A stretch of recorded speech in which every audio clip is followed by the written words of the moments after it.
তো hello guys, আবার চলে এসেছি নতুন ভিডিও নিয়ে। তো আজ আমরা মায়াপুরে গিয়েছিলাম। তো আস্তে আস্তে রাত 9টা বেজে গিয়েছিল, এই ভিডিওটা আর পোস্ট করা হয়নি। তো আমরা বেরিয়ে পড়েছি আর আমি একটা ভিডিও করছিলাম, করতে করতে থেকে বৃষ্টি শুরু হয়ে গেছে আর ওয়েদারটা অনেক ভালো হয়েছিল। ওরপর হচ্ছে একটা চায়ের দোকানে চলে যাবো আর এই মেয়েটাকে জিজ্ঞেস করছি, তুই ডান্স করছিস কেন? আর ও তো মনে করছে আমি ছবি তুলে দেবো, তাই তো আমাকে আমি পোজ দিচ্ছে। তো এখানে আমার মেয়ে রাস্তা দেখছিল, তো ওরপরে সবাই ডিসাইড করছে কে চা খাবে আর কে খাবে। তো আমি বলেছিলাম আমি চা খাবো না, কিন্তু বৃষ্টির মাঝখান দেখে আমি লাস্ট অব্দি বলে দিলাম হ্যাঁ আমি খাবো। আর এখানকার চা সত্যি বলতে অনেক সুন্দর হয়েছিল। তো এখানে আমার মেয়ে সানগ্লাসেস করে পোজ দিচ্ছিল। তো এখানে আমরা চাটা খেয়ে আবারও বেরিয়ে পড়লাম আর এখন যাবো সূর্যা, আমরা একটা মামির মায়ের বাড়ি যাব। তো আমরা চলে এসেছি আর এখানে আমার মেয়ে আর আমার মামির মেয়ে খেলা করছিল। ওরপরে খাওয়া দাওয়া করে আবারও বেরিয়ে পড়বো। তো এখন আমরা গাড়িতে বসে পড়েছি, এখন সবাইকে টাটা বাই বাই করে চলে যাবো মায়াপুর দিকে। তো আমরা মায়াপুর চলে এসেছি আর মায়াপুর এসে শুনলাম নাকি মন্দিরটা এখন বন্ধ, যেহেতু কাজ চলছে। তো এখন কিছু করার নাই, মন খারাপ করে করতে হবে। তো আমরা ঘুরতে ঘুরতে একটা মন্দিরে চলে আসলাম, এই মন্দিরের নাম আমি ঠিক জানি না। তো এখন আমরা ওই ভিতরে যাবো। তো তার আগে আমার মেয়েকে আমি জিজ্ঞেস করে নিলাম কি তোমার এখানে এসে কেমন লাগছে।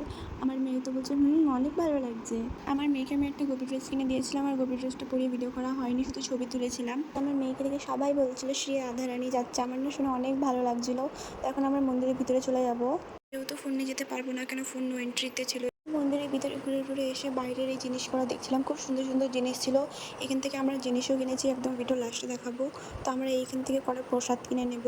প্রসাদ কেনা হয়ে গেলে ওরপরে আমরা চলে যাব, দিয়ে বাইরে গিয়ে আমরা কিছু খাওয়া দাওয়া করে নেবো। খাওয়া দাওয়া করার পরে গাড়িতে করে আবার বাড়ির দিকে রওনা হয়ে যাব। আমরা বাড়ির দিকে চলে যাচ্ছি আর বাড়ি যেতে যেতে 9টা বেজে গেছিলো। তো মায়াপুর থেকে আমি একটা রাধাকৃষ্ণের ছবি নিয়েছিলাম আর দুটো আসন নিয়েছিলাম আর হচ্ছে তোমার দুটো থাল বাসন নিয়েছিলাম আর একটা শঙ্কর, এটাকে কী বলে ঠিক আমি জানি না। আর এই যে আমার বোন নিয়েছিল এই যে প্রসাদ, আর এই গোপী ড্রেসটা আমার মেয়ের জন্য আমি কিনেছিলাম। আর আমিও গোপী ড্রেস নিয়ে গেছিলাম, বাট পরা হয়নি ওখানে গিয়ে। তো ভিডিওটা এখানেই শেষ করলাম, আবার আপনাদের সাথে নতুন ভিডিও নিয়ে দেখা হবে। এখনকার মতন টাটা।